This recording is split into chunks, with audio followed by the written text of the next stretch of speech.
আচ্ছা মামি তুমি লাইভে এসে টনি জানালেন টনির হাজবেন্ড সাদাত রহমানের শরীর একেবারেই ভালো না। এদিকে মাম্মি ড্যাডির জন্য কান্না করছে ছোট্ট সারফারাজ। তো ভিউয়ার্স, বিস্তারিত জানতে হলে পুরো ভিডিওটির সঙ্গেই থাকুন। কখন আসবা হে? আমার ভালো লাগে না তুমি।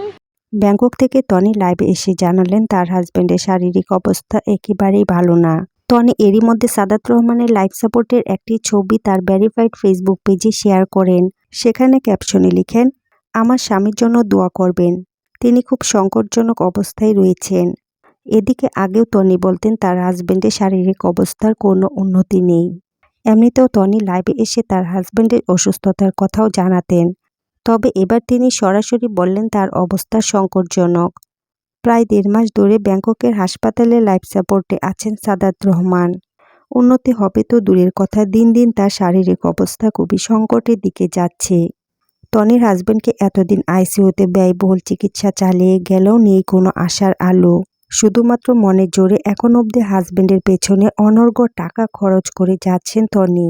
তিনি তো হাল ছাড়ার পাত্রী নন, যে কারণে প্রাণ থাকতে হাজবেন্ডের শেষ মুহূর্ত পর্যন্ত চেষ্টা চালিয়ে যাচ্ছেন তিনি। ব্যাংককের ডাক্তাররা সাদাত রহমান সম্পর্কে শুরু থেকে একটি কথা জানিয়ে দিচ্ছেন, তিনি আর সুস্থ হবেন না। ডাক্তাররা এটাও জানিয়ে দিয়েছেন সাদাত রহমানের অবস্থা একেবারেই ভালো না, কোনো অপশন নেই তাকে ভালো করার।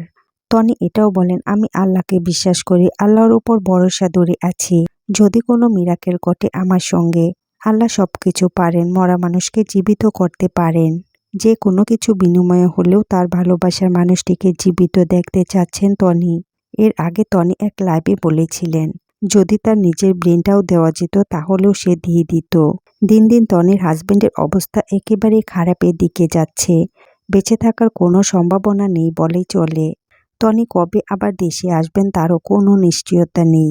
একদিকে হাজবেন্ডকে নিয়ে ব্যাংককে কঠিন সময় পার করছেন তিনি, অন্যদিকে দেশে থেকে মাম্মি এবং ড্যাডির জন্য কান্না করছে ছোট্ট সারফারাজ।